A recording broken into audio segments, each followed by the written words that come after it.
DSC hostel welfare officer డిప్యూటీఓ పరీక్షలలో ముఖ్యమైన విభాగం ఎడ్యుకేషన్లో కరెంట్ ట్రెండ్స్ పై కూడా బిట్స్ అడుగుతూ ఉంటారు.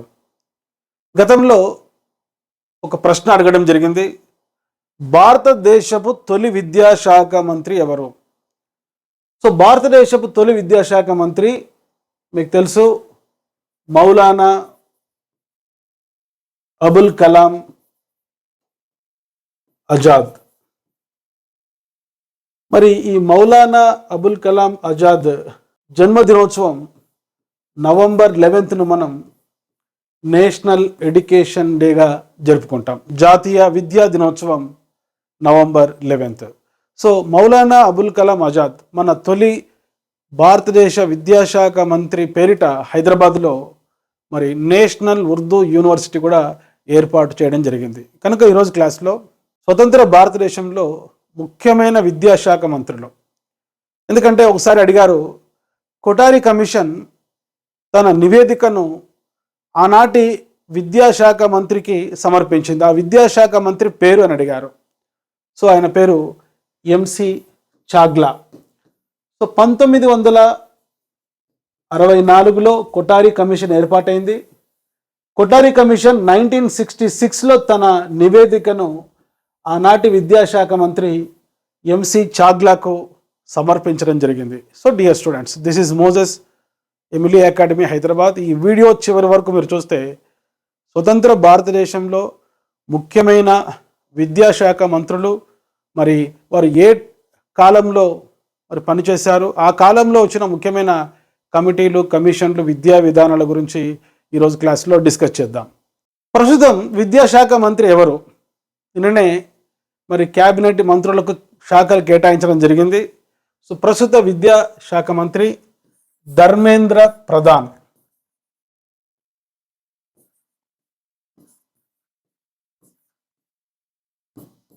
నోట్స్ రాసుకుంటూ ఈ పాయింట్స్ అన్ని కూడా నేర్చుకోవడానికి ట్రై చేయండి.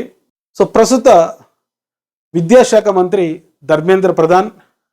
సుకాంత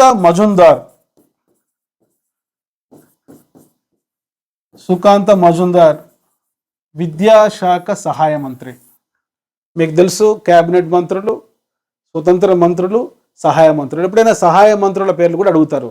సో విద్యాశాఖ మంత్రి ధర్మేంద్ర ప్రధాన్, విద్యాశాఖ సహాయ మంత్రి సుకాంత మజుందార్గా మీరు గుర్తుంచుకోండి. అదేవిధంగా 1948 రాధాకృష్ణన్ కమిషన్ ఏర్పాటైనప్పుడు, 1952 మొదలియార్ కమిషన్ ఏర్పాటైనప్పుడు ఆనాటి విద్యాశాఖ మంత్రి, భారతదేశపు తొలి విద్యాశాఖ మంత్రి మనం ఇప్పుడే చెప్పుకున్నాం, మౌలానా అబుల్ కలాం ఆజాద్.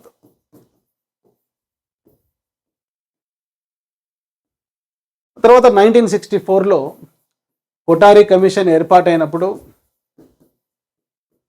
ఆనాటి విద్యాశాఖ మంత్రి ఎంసి చాగ్లా. ఇప్పుడే చెప్పుకున్నాం, మళ్ళీ రిపీట్ చేస్తున్నా, చాలా ఇంపార్టెంట్. గతంలో ఎడ్యుకేషన్లో ఈ బిట్ అడగడం జరిగింది. భారతదేశంలో తొలి జాతీయ విద్యా విధానానికి ఆధారమైనటువంటి commission Kothari commission. Kothari commission తన రిపోర్ట్ను 1966లో ఆనాటి విద్యాశాఖ మంత్రి ఎంసి చాగ్లాకు సమర్పించడం జరిగింది. ఈ నివేదిక ఆధారంగా 1968లో భారతదేశంలో తొలి జాతీయ విద్యా విధానం రూపొందించారు. అదేవిధంగా భారతదేశంలో రెండవ జాతీయ విద్యా విధానం 1986లో నూతన జాతీయ విద్యా విధానం రూపొందించారు. ఈ నూతన జాతీయ విద్యా విధానం రూపొందించడంలో కీలక పాత్ర వహించిన ఆనాటి క్యాబినెట్ మినిస్టర్, మానవ వనరుల శాఖ మంత్రి ఎవరు అని గతంలో చాలా పోటీ పరీక్షలు అడిగారు. ఆయనే మన స్వర్గీయ ప్రధాని పివి నరసింహరావు గారు. ఆయన అనర్గళంగా 14 పైగా భాషలు మాట్లాడగలరు. సో ఆనాటి మానవ వనరుల శాఖ మంత్రి పివి నరసింహారావు గారు చాలా కీలక పాత్ర వహించారు ఈ జాతీయ విద్యా విధానం రూపొందించడంలో. సో ఆనాటి ప్రధాని రాజీవ్ గాంధీ ఉన్నారు. ఈ నూతన జాతీయ విద్యా విధానం 1986 నేషనల్ ఎడ్యుకేషన్ పాలసీ మరి రాజీవ్ గాంధీ వీలునామాగా అభివర్ణించారు పివి నరసింహారావు గారు. 21వ శతాబ్దపు సవాళ్లకు ధీటుగా విద్యా విధానం ఉండేలాగా ఒక డ్రాఫ్ట్ రూపొందించారు పివి నరసింహారావు గారు. Challenges in education A policy perspectives.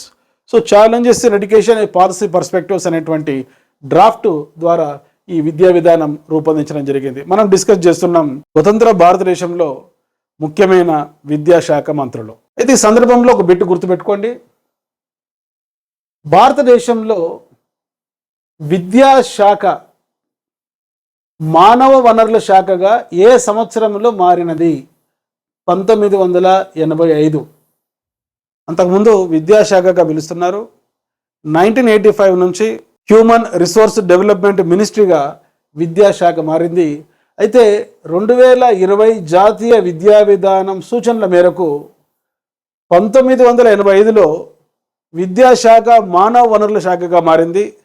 అయితే 1920లో ఈ మానవ వనరుల శాఖ హ్యూమన్ రిసోర్స్ డెవలప్మెంట్ మినిస్ట్రీ తిరిగి విద్యాశాఖగా మారింది. కనుక ఇప్పుడు మానవ వనరుల శాఖ అనే పదం ఉపయోగించడం లేదు, విద్యాశాఖగా ఉపయోగిస్తున్నాం కేంద్రంలో. ఆ తర్వాత 1990లో ఆనాటి నేషనల్ ఫ్రంట్ గవర్నమెంట్ ఆచార్య రామమూర్తి కమిటీ ఏర్పాటు చేసింది. ఈ ఆచార్య రామమూర్తి కమిటీ తన రిపోర్ట్ను ఎవరికి సమర్పించారు? ఆనాటి మానవ వనరుల శాఖ మంత్రి అంటే రాజ్ మంగల్ పాండే అని గుర్తుంచుకోండి. రాజ్ మంగల్ పాండే మరి 1990లో మానవ వనరుల శాఖ మంత్రిగా ఉన్నారు. ఆచార్య రామమూర్తి కమిటీ తన రిపోర్ట్ను రాజ్ మంగల్ పాండేకు సమర్పించడం జరిగింది. అదేవిధంగా 1992లో అప్పటి కాంగ్రెస్ ప్రభుత్వం ఎన్ జనార్దన్ రెడ్డి కమిటీని ఏర్పాటు చేయడం జరిగింది. సో ఎన్ జనార్దన్ రెడ్డి కమిటీ యొక్క ముఖ్య ఉద్దేశం ఏంటంటే 1986 జాతీయ విద్యా విధానం సమీక్షించడం కోసం. సో ఈ 1986 నేషనల్ పాలసీ అండ్ ఎడ్యుకేషన్ లేక న్యూ ఎడ్యుకేషనల్ పాలసీని సమీక్షించడానికి 2 ముఖ్యమైన కమిటీలు ఏర్పాటు చేయడం జరిగింది. సో ఆనాటి నేషనల్ ఫ్రంట్ గవర్నమెంట్, కోalition గవర్నమెంట్, ఇప్పుడు సంకీర్ణ ప్రభుత్వం ఎట్లున్నదో ఆ సంకీర్ణ ప్రభుత్వాలు ఈ 1989 నుంచి ప్రారంభించబడ్డాయి. ఆనాటి నేషనల్ ఫ్రంట్ గవర్నమెంట్ మరి ఆచార్య రామమూర్తి కమిటీ ఏర్పాటు చేశారు. ఆచార్య రామమూర్తి కమిటీ యొక్క ముఖ్య ఉద్దేశం 1986 నేషనల్ ఎడ్యుకేషనల్ పాలసీని రివ్యూ చేయడం. ఆ తర్వాత కాంగ్రెస్ ప్రభుత్వం వచ్చింది. రాజీవ్ గాంధీ గారి హత్య తర్వాత పివి నరసింహారావు గారి నేతృత్వంలో ఒక సంకీర్ణ ప్రభుత్వం, మరి ఆ ప్రభుత్వం ఎన్ జనార్దన్ రెడ్డి కమిటీని ఏర్పాటు చేసింది ఈ నూతన జాతీయ విద్యా విధానం 1986ను రివ్యూ చేయడం కోసం. సో ఈ ఎన్ జనార్దన్ రెడ్డి కమిటీ తన నివేదికను సమర్పించిన మానవ వనరుల శాఖ మంత్రి ఎవరు అని అడగడానికి అవకాశం ఉంది. 1992లో అర్జున్ సింగ్ మానవ వనరుల శాఖ మంత్రిగా ఉన్నారు. తర్వాత భారతదేశంలో 2001 సంవత్సరంకు ముఖ్యంగా విద్యా చరిత్రలో చాలా ప్రాధాన్యత ఉంది. ఎందుకంటే సర్వశిక్ష అభియాన్ ప్రారంభించబడిన సంవత్సరం. అందరూ చదవాలి, అందరూ ఎదగాలనేటువంటి నినాదంతో ప్రారంభించబడినటువంటి పథకం సర్వశిక్ష అభియాన్.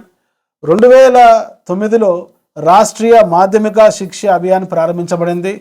2018లో సర్వశిక్ష అభియాన్, రాష్ట్రీయ మాధ్యమిక శిక్ష అభియాన్, టీచర్ ఎడ్యుకేషన్, ఈ 3 ప్రోగ్రామ్స్ సమగ్ర శిక్ష అభియాన్లో భాగం కావడం జరిగింది 2018 సంవత్సరంలో, 2018లో. ఇదంతా నోట్స్ రాసుకుంటూ మీరు నేర్చుకోవడానికి ట్రై చేయండి. ఇక్కడ మనం గుర్తుంచుకోవాల్సిన అంశం ఏంటంటే 2001లో ఆనాటి మానవ వనరుల శాఖ మంత్రి ఎవరు?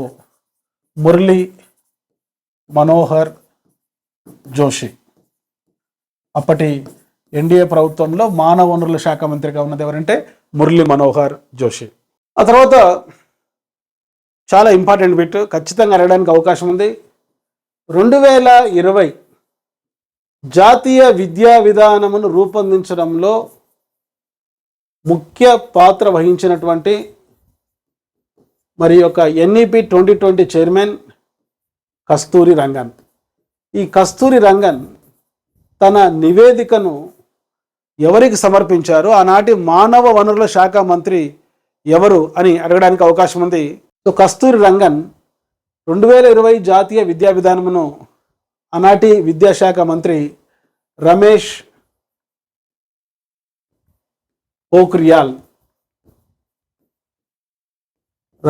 పోఖ్రియాల్కు సమర్పించడం జరిగింది కస్తూరి రంగన్ తన నివేదికను. సో ప్రస్తుతం 2024లో ఈ కొత్త ప్రభుత్వంలో విద్యాశాఖ మంత్రి ఎవరంటే గుర్తుంచుకోండి, ధర్మేంద్ర ప్రధాన్.